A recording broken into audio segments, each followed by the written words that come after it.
Dr. Borchert just a little more formally, and we'll get this party going. So, see, I have my piece of paper. Dr. Steve Borchert. So he's a executive lean leader for General Electric Aviation Services, where he has responsibility for the implementation of lean. He spent the balance of his career at United Technologies, where he led positions of increasing responsibility and continuous improvement, quality operations, IT, customer program management, domestically and internationally.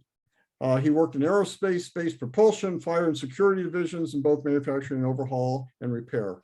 He holds a Doctor of Business Administration and MS in Aerospace Management and MS in Manufacturing Engineering and an MBA. He's a certified ISO lead auditor, or certified lean transformation leader, and a certified Shannon apprentice of technical problem solving. So Steve's just going to share with us. I don't think he has a deck of PowerPoints. He just loves to chat with you all and give you some of his worldly knowledge. So welcome, Steve, and welcome everyone tonight. Thank you, Dr. Kramer. It's a pleasure to be with you like always. I missed the opportunity to co-teach with you, but perhaps in the future that opportunity will present itself. But nice to see all the students and ASQ members. I didn't put a lot of PowerPoint slides together. I've done that before, and I think most of you fall asleep through that. You see enough PowerPoint slides through your learning. I did have one slide I was going to tee up just to talk about something called Hoshin Conry. Give you an idea of how we're using that in my current role in General Electric and how I've used that in other roles, and really kind of open it up to Q&A after that. Does that sound reasonable to you? Is anybody familiar with the term Hoshin Conry? Kevin, I see a yes. Share with us your knowledge of Hoshin Conry.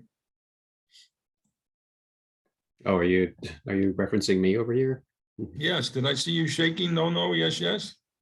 Well, I am familiar with the term anyway. Yeah. So Hoshin Conry, that's kind of it's really sort of like a cyclical way of describing like the whole balanced scorecard.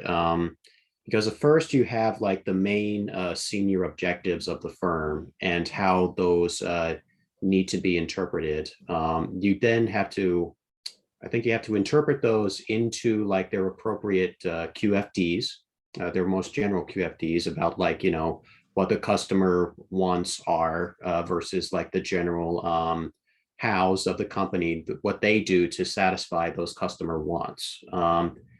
And then those kind of get further defined through things like transposed QFDs when you go further and further down the line.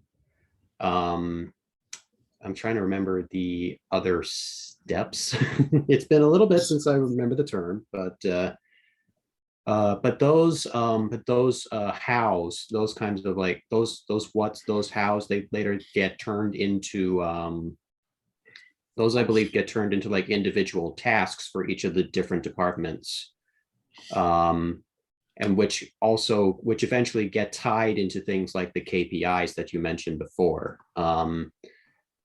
Let's see. I'm trying to remember exactly how those get thrown back in towards the senior level. I think those are done through like appropriate documentation, through things like of course, like your SOPs, through those KPI documentation, through like lessons learned through different projects, and how those get returned, I think, back to the senior level. That's the gist of what I remember, if that helps. Okay, well, that's a good intro. Anybody else have any background with Hoshin Conry, or have you heard the term? Or sometimes you Professor, may. I believe you had a little video that you gave to us for our quality management class about it. But yeah, like what Keenan was saying, it's like a cyclical process of policy deployment, where first the senior leadership, they develop their vision, and then they come up with overall objective of how they want to accomplish that mission or the objective. Or vision, I mean, and then they come up with annual objectives of how to complete or accomplish that objective. And then that gets passed down throughout the organization. and then they execute what they think needs to get done in order to accomplish the set objectives. And then you have your monthly review with the lower level leadership, and then from there, it goes to the as an annual review to your higher level leadership. So with the execution, you do continuous improvement, and that's where you have a lot of your KPI tracking. And yep. Okay, what I'll do is I'll just share with you an example of a Hoshin-Conry matrix. I'll talk to you a little bit about how that's used today where I reside, and then I'll differentiate the Hoshin-Conry process from the day-to-day running of your business, because Hoshin-Conry is a bit more strategic, and you may hear the term breakthrough. So if you need to move your business forward in the next 1 to 3 to 5 years, you would think to yourself, what are some of the breakthroughs we're going to need to help us achieve those goals or objectives? A breakthrough could be, we need to implement an ERP system. We don't have one today. So a breakthrough is usually a new process or a new capability, something that doesn't exist today. So Hoshin-Conry's over and above the day-to-day running of the business. And on a day-to-day basis, you have KPIs. And where I work today, those KPIs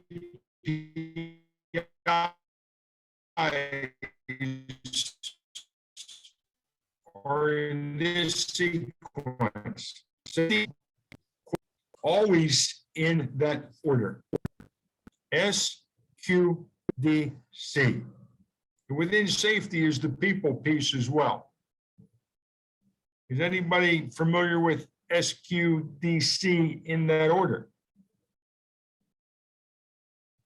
Okay, so where I work, the entire company is wrapped around, at a minimum, those KPIs in that order. Because if you're not safe, the rest of it's not going to happen.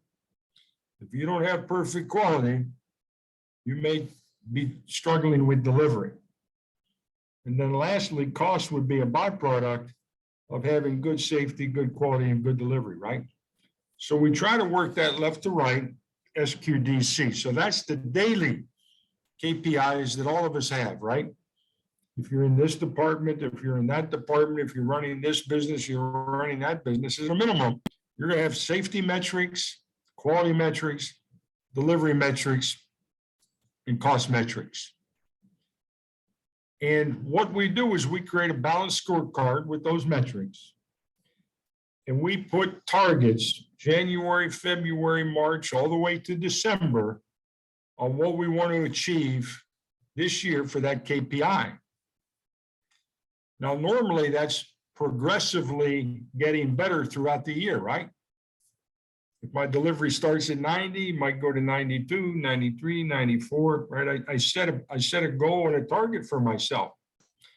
Now, the other thing we do with the KPI is if I start out January at 90 and I say February, I'm going to be 92, how do you think I'm going to get there? Luck? I think so, because I put it down on the column on the Excel file? Or do you think I might need a little action plan? Yeah, maybe like a weekly plan to review the progress and if it's on target to reach the goals. Well, not even to review the progress, we would call that daily management. But maybe to achieve the target, I better have some actions, maybe a Kaizen event, maybe a problem-solving event, maybe I'm going to hire 3 new people. What's going to move me from 90 to 92? And do I have a plan to get there? From 92 to 93, do I have a plan to get there? We don't just wait until the month is complete and then say, oh darn, I didn't make it. And if we don't make it, either my action plan wasn't effective, or a problem came up and I got to go do some problem solving, especially if I'm red for 3 months. Going back to the question I think someone asked about how do you implement lean or CI? I'm kind of talking you through one method, right? The daily, weekly, monthly KPIs for the year. I need an action plan. And then if my action plan is not effective and I don't achieve the KPI for some reason, then I might have to do problem solving, right? Especially if the KPI is red for 2 or 3 months in a row. Obviously, my action plan is not working. So I either got to go revise my action plan, or perhaps something changed, right? Something changed in the process, something changed in the environment, something changed in the material, whatever it is. I might have to then go do problem solving. But think about that as the day-to-day management of the business. You with me so far? And on the other side, we're going to talk about HK. So I'm going to pull up something called an HK matrix here real quick if I can figure out how to do this. I apologize. When I was your age, they didn't have this technology, so you have to bear with me. Steve thinks I'm capable of sharing a screen, but I don't know sometimes. How'd I do? Do you see a matrix? Sometimes I even amaze myself. Look at that. Can you guys see that? Yeah, we can see it. So it's referred to as the X matrix. You see why? You see that big X in the middle. But let me walk you through this the way I've learned it in the last couple of years, which may be even a little bit better, Kevin, than the video that we saw some time ago. And that's what I love about continuous improvement. You never stop learning, right? And you never stop developing. But imagine this blank matrix. Now, most of our corporations do something called strategy reviews. Every year, the most senior leaders get together and they're thinking about the long-term strategy of the business. Where do we want to be 10 years from now? Where do we want to be 20 years from now? What do we want to be 10 years from now, right? They're thinking strategic. I want to own this market. I want to own that market. I want to develop this product. I want to do that, right? Think about electrification for gas turbine engines, right? Look at the automobile industry. It's going to get turned upside down, right? What do you mean? No more internal combustion engines. That's what I work on, right? So those are long-term strategic things that corporate leaders work on. And once they get that strategy, then they come down and they say, what kind of breakthroughs do we need to achieve some of those goals and objectives? So down here, if you can see my cursor, you see where my cursor is? Let's call that the south box of the Excel matrix. You with me? South box. And in the south box, we're going to put 3 to 5 year objectives. And usually those are kind of high level objectives, right?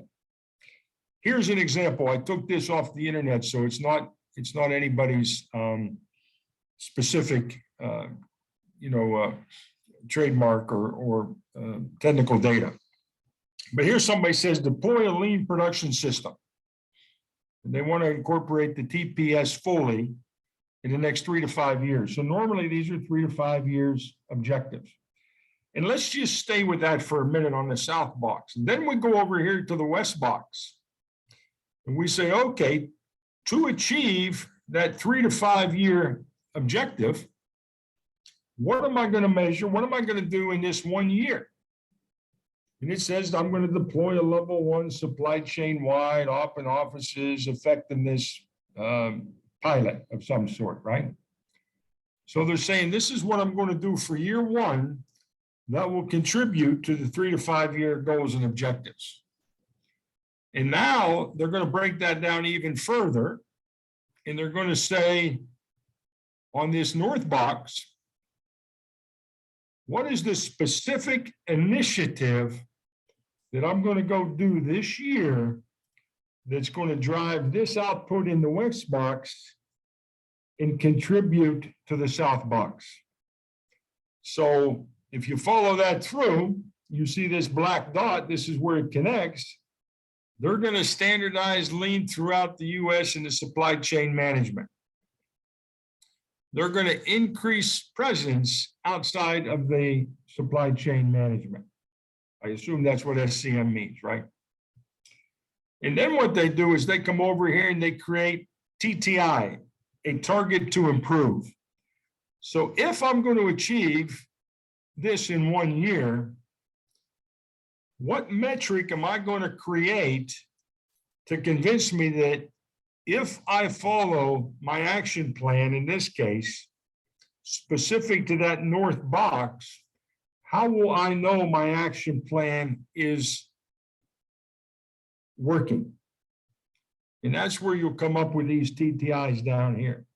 And sometimes you'll have 1 or 2 TTIs for each one of these north box items.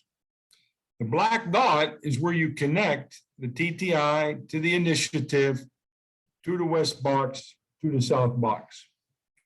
So think about how they clock around this. Now, below every one of these north box initiatives can be a very detailed action plan.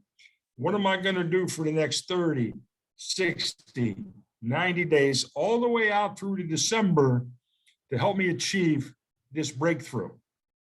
The breakthrough being a new capability or a new process. And then we assign very specific owners to each one of those north boxes. 1 black dot owner. There can be teams that work together, but there's 1 owner, normally someone on the leadership team. Because again, this is at the macro level of the business, and an HK item is very significant. You want to make sure you resource it, you support it, and you achieve it, because it's going to help you achieve these south box and west box objectives. Now, like I said, below this is a lot of detailed action plans for every one of these black dot owners. Somebody owns this one, somebody owns this one, somebody owns this one, somebody owns this one, right? And each of those will have a team and a very detailed action plan of things they're going to go do to achieve their TTI, which will assure that they achieve the north box outcome. That is, in a nutshell, the intent of the Hoshin-Conry matrix. So KPI, day-to-day business, HK, 2 separate and distinct activities. Now, if you do the HK well, is it going to drive the day-to-day KPIs? There might be some influence there, right? But think about those as 2 separate and distinct activities. Running my business day-to-day, and then working on breakthrough initiatives to move the business forward 1 year, 2 year, 3 year at a time. So some companies will use Hoshin-Conry. They may call it policy deployment. You may hear that term. But this is a very common process when you're doing the Japanese lean methodology. Because again, a lot of this originated in Japan, sometimes from the US to Japan, and then back to the US. But I just wanted to touch on HK and KPI so that when you go out in the industry, you may be familiar with some of this. Now, if you go Google, you'll find a lot of HK matrices. You'll find a lot of information on Hoshin-Conry. And again, if you see the word policy deployment, it's kind of the US English term for Hoshin-Conry. So I'll pause there for a minute and see if you have any specific questions on this idea of Hoshin-Conry, linking strategy and breakthroughs to the business. And you've done these for your business. We have, yes, ma'am. And I've been a black dot owner, reporting monthly to the president of General Electric Aviation. Wow. And how long does it take you to construct one of these diagrams? Normally a month, maybe. We do this every year. We start out with last year's, but if this is a 1 year initiative, by the end of the year, you should have that new capability or new process laid flat, standard work, sustainable, giving you the expected benefits, right? Then you kind of clean the slate. They do the strategy. They come back and say, okay, this year, what might we need? And then who's the appropriate owner? And then we do something called catch ball. So somebody may come to me and say, Steve, I think we need a breakthrough around lean. I may do some wordsmithing up here. I send it back. They say, no, we're not aligned yet. So this catch ball is to get us aligned to make sure that we're working on the most strategic breakthroughs for the company, right? This is kind of linking the strategy to the actions in this case. So we use a term called catch ball, where you go back and forth with your senior leader up and down until we get this aligned.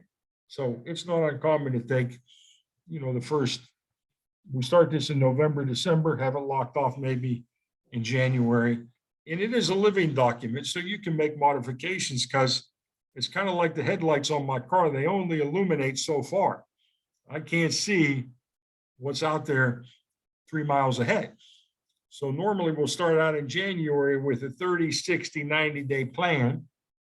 And then as we go through and learn, we'll continue to develop that plan throughout the year to achieve the North Box initiative.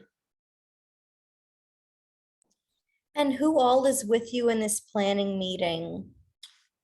It would normally, if I were the North Box owner, it would be just me with my team, and I would define my team. If it's all of us coming together, it's all of the senior leaders that report to the president. And they spend hours in meetings working through this.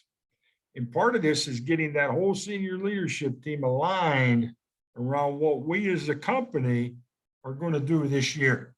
It's really deliberate focus and making sure that you align your resources, precious resources, to the right priorities this year. And we all don't go off with a shotgun and say, I'm going to do this and I'm going to do that, and I like this, and that's my pet project. This is about alignment, about deployment, about using your resources very deliberately to move that business forward. Hey, Steve, have you facilitated at the top level with the president and the staff? Or again, I guess it's a two-part question. Is it normally facilitated? I can't imagine the senior staff normally having, let's say, the wherewithal or the interest to do this. They'll participate, but I'm imagining it has to be, let's say, orchestrated to make sure it's efficient and effective. What are your comments on that? So I work for a vice president of operations in Lean, and she has been very active in facilitating and bringing the senior leaders together. And you're right, Steve, depending on where you do this and the culture that you're dealing with, right, there are some very strong personalities and very seasoned leaders, and they may say, well, we don't need this. We've never done this. We're fine.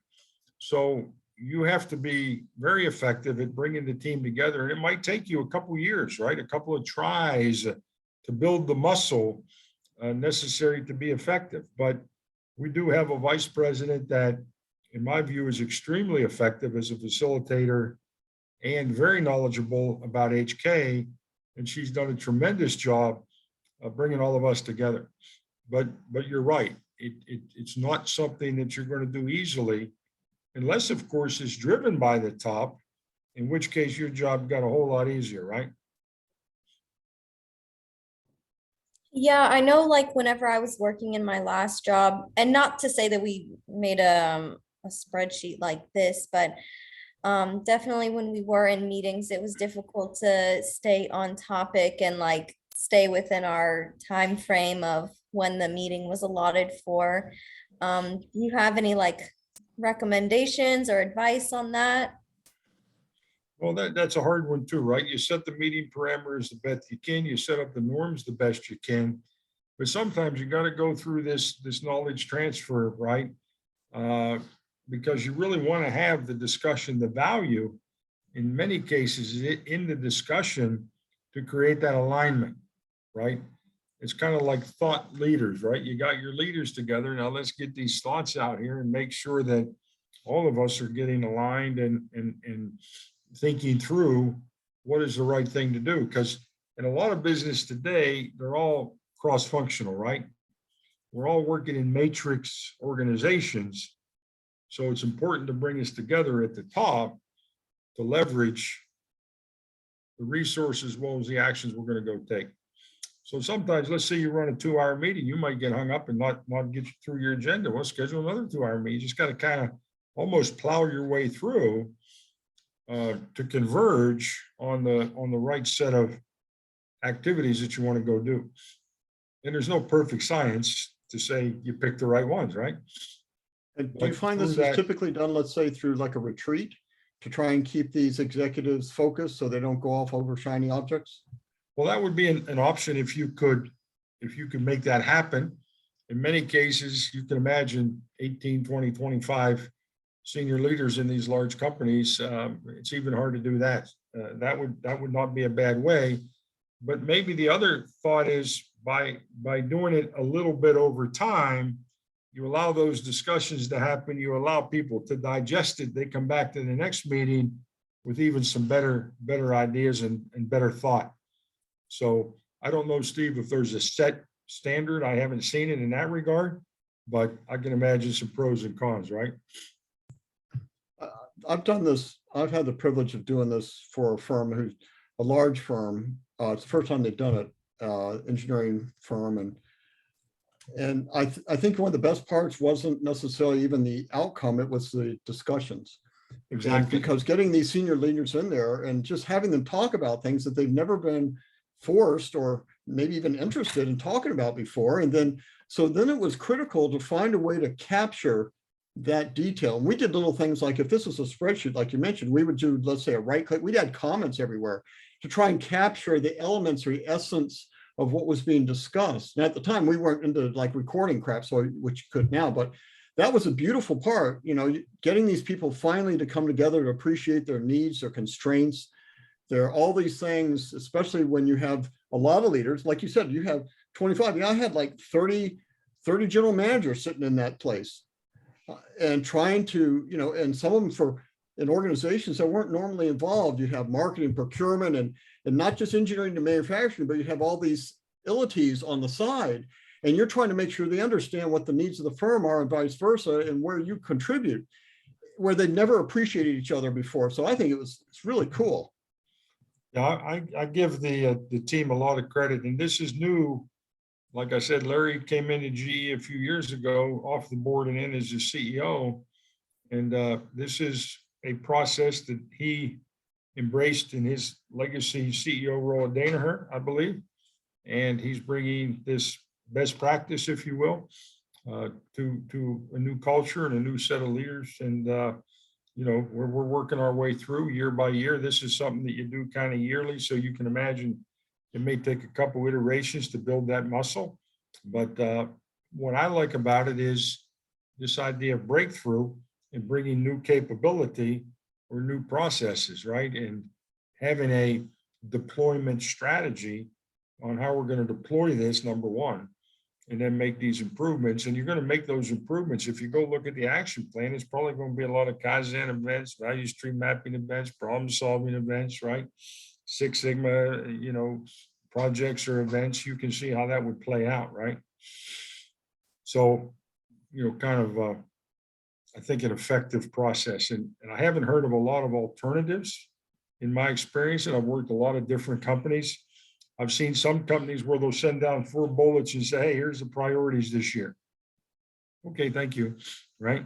What's the likelihood that they get achieved? Nobody has an action plan. Nobody has a target to improve. Nobody's having a monthly follow-up. That monthly accountability is huge.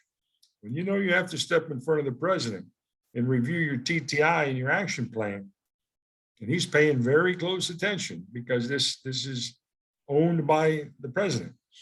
They own the process. They understand the business. They understand the details of this. It becomes a very powerful way to move an organization. And if you've looked at the history of GE over the last 10 years, there may be a need to get that alignment strong. We're going through a lot of change, and this is one way to create standard work and a standard process for all of us to align to.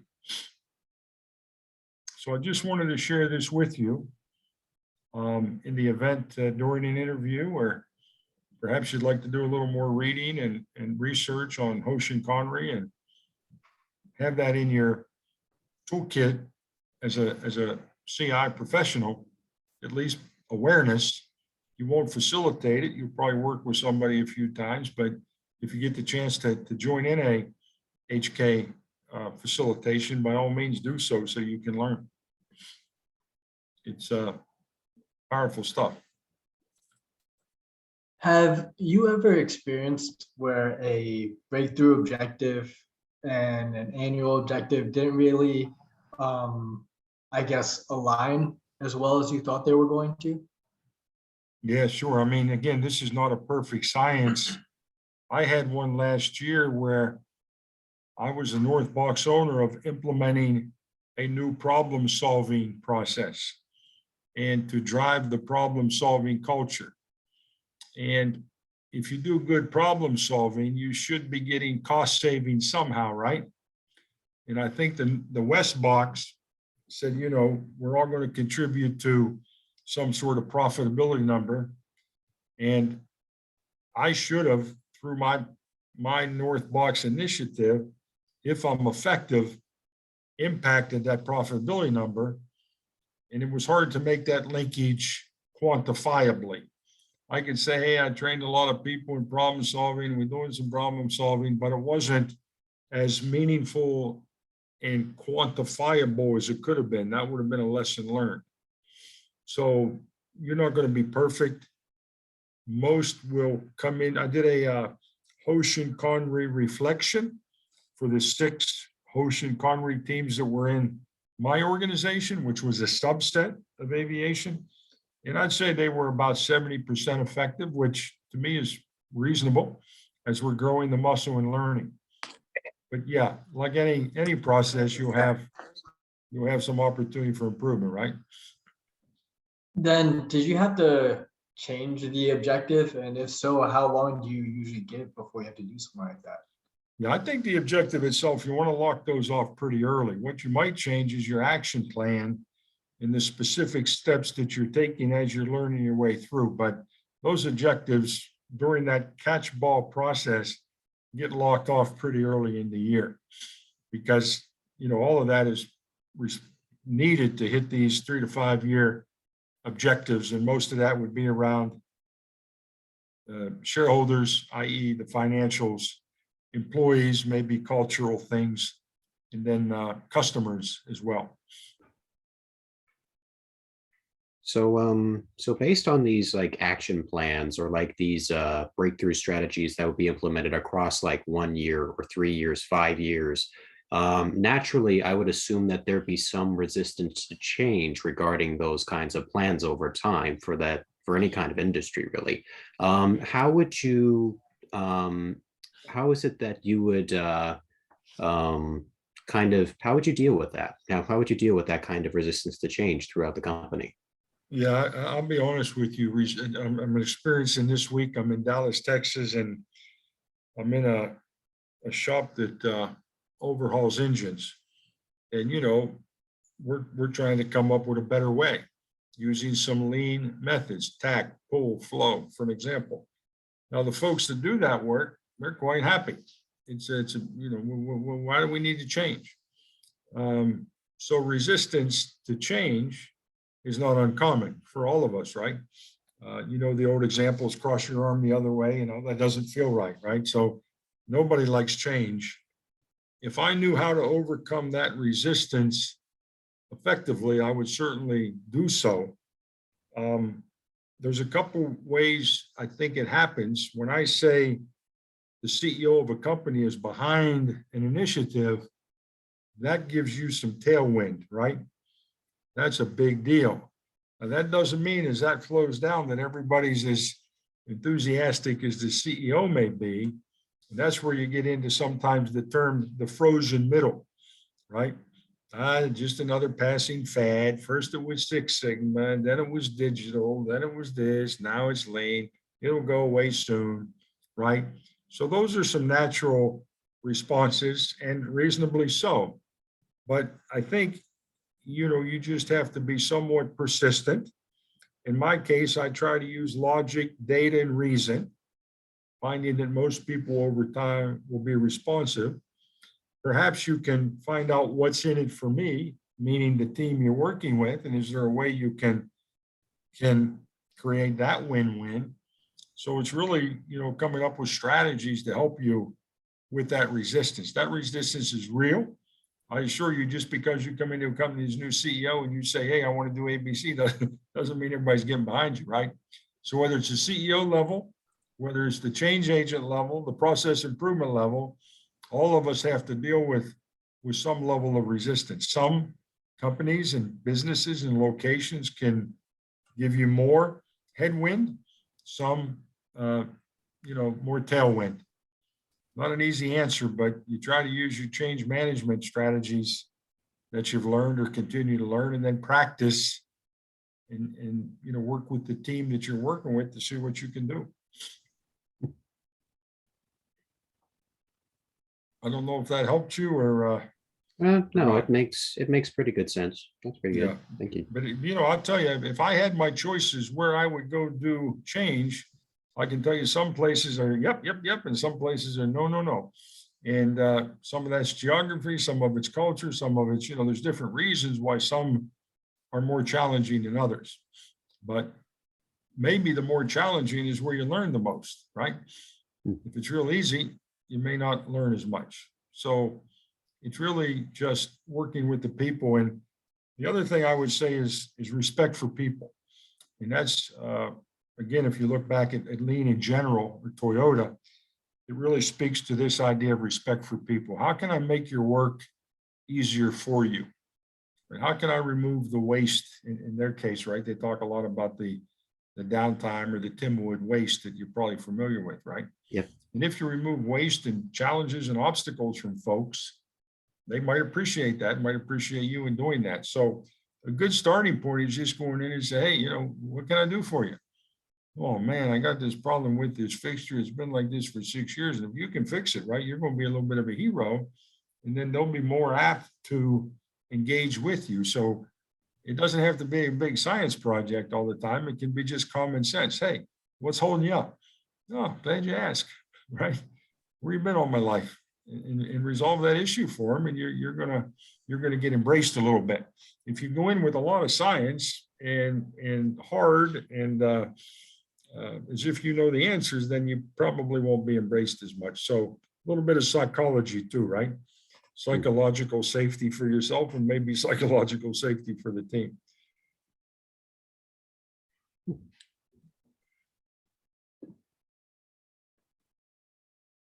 All right, thank you. Yeah. Now, we don't have to talk about HK all night. I can entertain any question that you might have as it relates to lean or continuous improvement in industry. I've been around a little bit. You can probably see that if you have your glasses on. What would you like to share? I have a question. What about lean in different countries? And not just Japan, but since you've been around the world for different companies, what are your observations? The US has had, let's say, it took a while for things to catch on. It hasn't caught on everywhere, but I'm just curious how other, let's say, Europe and others. Yeah, it's interesting, Steve. A great comment.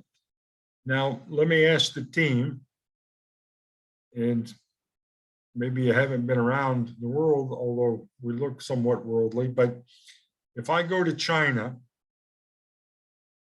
to a company that we have in China, and I want to apply lean, do you think they embrace me or do you think they resist? Resist. I think they have their standards set already, and any change to it is going to be opposed. Anybody else? I would say resist too. Okay. It's amazing, but they actually embrace, at least my experience. I've been going there for maybe 15 years. It may be slightly different in the last few months, but they embrace us because they love to learn, right? What a wonderful opportunity for the young Chinese woman, first generation, right? has a cell phone, 22, 23, 24 years old, working for an American corporation. They love that, right? And then the opportunity to learn from folks like ourselves, seasoned, lean, right? Sensei, if you will. And boy, they embrace it, and they're like a sponge. Now, that's on the surface. What happens below the surface, I can't tell. But it's a pleasure in most instances to work with some of the younger folks in China as they desire to improve their employability and their ability to rise. They want to learn as much as they can. Now, the old school, that's a little bit different story, right? But it's really the younger folks that are embracing this and ending up in these leadership roles. We just took one young lady in China and made her a general manager at a business in Hong Kong. So, a lot of embracing and learning. Are these Steve. mostly expats that are running these? Now, is this wholly owned by your company? I'd be curious, as a pure Chinese company, would they have the same culture as maybe run by expats from the US with a certain, I'm just curious. Yeah, no, that's a fair point. I've mostly done business with either a joint venture or a 100% owned American company with sites in Asia in particular, but China.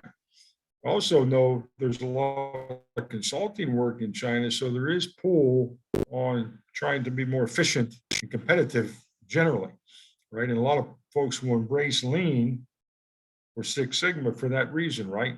It's a competitive advantage. It's an investment that you're making, but it's going to pay back multiple times in the long run.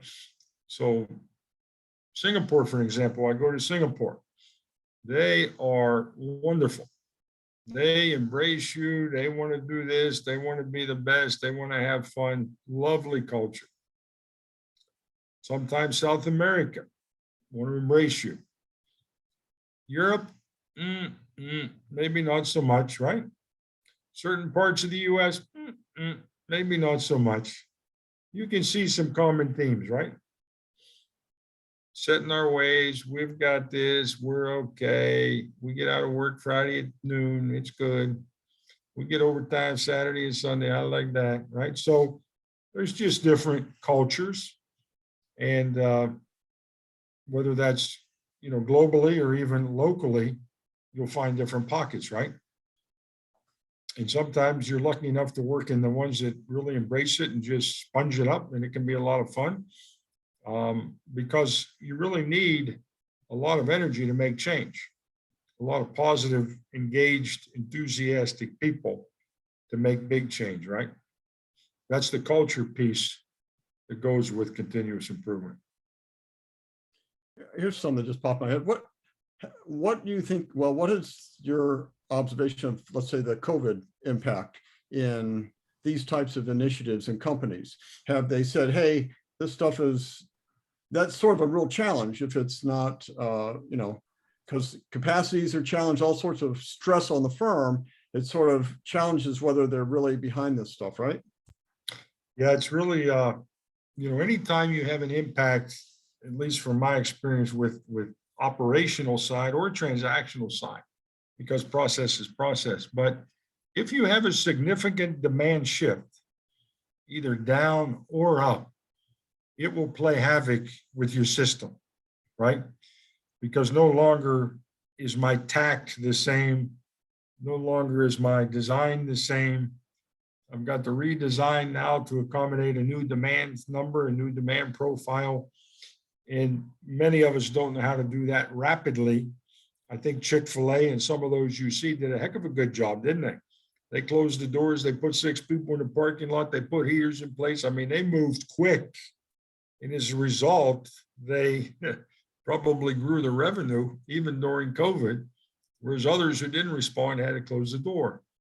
But it is challenging to adapt to those demand changes. And COVID was probably one of the more significant ones in the aerospace industry since 9/11. You start losing 30 or 40% of your employees in a few weeks. That's pretty quick, right? you need to do that to survive through that down cycle. And then on the upside, you gotta bring them back quick. But we Steve, to your point, you go back to Larry, he hasn't missed a beat in the desire and strategy and resource of implementing lean. And I think that bodes well for him and this company. Now, not all companies would do that, right? Some of them might have, to your point, said, hey, send the CI folks home, call them back when the market comes back, right? Because we are SG&A at the end of the day. So I imagine you saw a lot of that too. But pay attention to that when you're watching companies that you might want to work for one day, right? Who's investing during the tough times? Who's investing in lean and CI during the tough times? And will they reap the benefits over the longer haul? It'll be a case study, but we'd like to think so. Anything else that you're interested in as it relates to lean? Otherwise, I don't want to put you all to sleep. You all look pretty comfortable from here. Steve, anything else? I have one more question, I guess. So I guess for where I work, we have a bunch of different resources. And I see that there's one resource in particular that usually holds up production for everything else. And I know in order to, I guess, try to fix the problem, you had to properly identify the issue or the problem. So I guess how have you gone about trying to figure out what the issue is? Because I feel like it's important to find the right issue and not just try to correct things, and it doesn't really address the actual problem. Well, Kevin, that's a great statement. I couldn't agree with you more. Not saying it's easy, but let's take one of my approaches. Are you talking an operations environment where you make things, or? Yes. Okay, so what I would do many times is I can come in and do what they call a Gemba walk, right? Just walk your factory or your site and look for work in process, right? Where are the parts or the boxes piling up? What that would tell me is we have some imbalance, right? Something is causing those parts to pile up, and that's preventing me from delivering, right? With any velocity. That is an example of walking the value stream, and in my mind, creating a value stream map and understanding where my whip is tied up, where my whip is aging, and where my lead time is. I can then start, to your point, problem solve. Why do I have whip building up here? Well, we have a machine downtime problem. We have an attendance problem. The changeover on the machine takes 3 hours. I don't have good yield, right? So sometimes just from the observation, understanding where the system is not flowing will help you start to get into the 5 whys or a Pareto of causes. So when I'm problem solving, I want to wear Pareto. I might like a second wear Pareto. Then I want a Y Pareto, right? And sometimes going to the Gemba allows me to do the observations to get to the Y Pareto, right? And then I can start getting into the 5 whys of things. But you're absolutely right. If you can get to the right problem and come up with the right immediate countermeasure, and ultimately a permanent countermeasure, you're doing the right thing. Now, that doesn't mean if I fix that today, I don't have 6 other areas of opportunity in the value stream. But if I hit the right one, I should see my delivery go up a little bit. If I hit the second one, third one, fourth one. But that's why when you learn about a value stream and you learn about balance, there's 3 words the Japanese use. It took me a while to appreciate this. You probably all heard the term muda. What's muda mean? Waste, right? Waste. Yep. So let's get waste out. What's left is value. Makes sense, right? And then they use a term called, I think it's Murray, M-U-R-I, M-U-R-A. But one of them mean unevenness. I have unevenness in my system. And then one is called Murray, or another one, and that is overburden. So because of the waste and because of the imbalance, I'm overburdening my employees at that bottleneck. They have to work 7 days a week. They got to work at night. They push, push, push. So you have overburden. Those are the 3 M's that I've learned to appreciate. It helps me understand how that system is performing, right? In your case, a production system. And where are some of those opportunities? But you're right. You got to be good at looking at that system and starting to converge very quickly on the bottleneck or constraint, whichever word you want to use, and then understanding the why, and then putting in countermeasure. Speed's important, right? You don't have a year to mess around with that thing. You're not hitting deliveries today. You're not hitting customer requirements today. So that's why I think if I can go in, maybe start with a KPI. Let me see your balanced scorecard. Oh, I see your red, red, red. Let's go do a Gemba walk. Oh, I see why you're red, red, red. Here's some recommendations, right? That's the lean side of it. Kevin, you work in production, right? Production scheduling. Kevin, don't you? Yeah, I work as a production scheduler.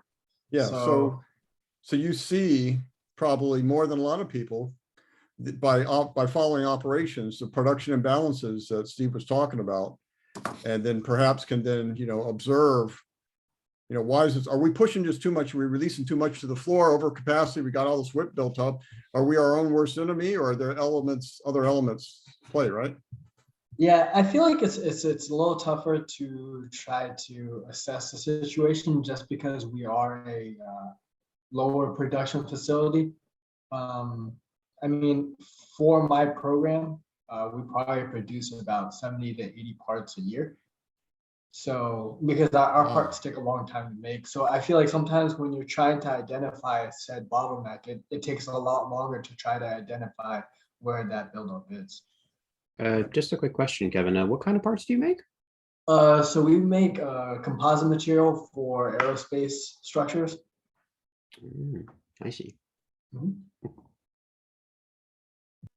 I like that, Kevin. Just make sure you deliver on time with perfect quality, okay? Nothing to it. You got it. Yeah. Been around a little while. I know better. Sounds like fun though. Good for you. Great question. No easy answer. But it's fun to try to solve them. And, you almost like, and I've learned with problem solving, you're like a private investigator. And you just got to love that kind of work, right? Go to the Gemba, start poking around. Is it speed? Is it feed? Is it geometry? Is it clearance? Is it, what physically is causing that problem, right? It's a lot of fun. That's where that Shane and Red X methodology comes in. With your Six Sigma tools and methodologies as well. And then throw in a little bit of lean because I like lean. Okay. Well, it's been a pleasure being with you this evening. I wish you all continued success in your academic careers and professional careers. If I can do anything for you in the future, you see my name and Dr. Kramer has my contact. I'd be more than happy to catch up with you and see what we can do to help you out. Yeah, we really appreciate it. Dr. Borchert has been an adjunct for us in our PI program, and we can't wait to have enough students in the program to be able to have, more than one section going so we can bring him back to help. But he's always been here for our students, and he's wonderful to work with, hell of a guy. And so, yeah, if you ask, he'll be there. He's awesome. So it's always great to, network with your colleagues, meet people, see what's going on. And if you need to get a hold of Steve, just tell me, I'll hook you up and he'll be there for you. So that's a lot of fun. And I think you'll find all the colleagues in this field to really be genuine. You know, they just love doing this stuff. So just reach out to them. We're not competing with each other. We're just like, you know, when we compare notes, it's like, what'd you do? Oh, that's funny. I tried that, you know, whatever. So we just have a lot of fun with it. So it's all great. So again, we appreciate Steve, and this is recorded. We're going to post this. We'll post this, you know, through our, you'll be able to be a link on like our LinkedIn student branch site and various places. So thanks again, Steve. And we look forward to seeing you in the future. We wish you and yours the best. All right, everybody. Good night. Thanks for coming. Take care, everybody. Thank you so Be much. safe. Pleasure.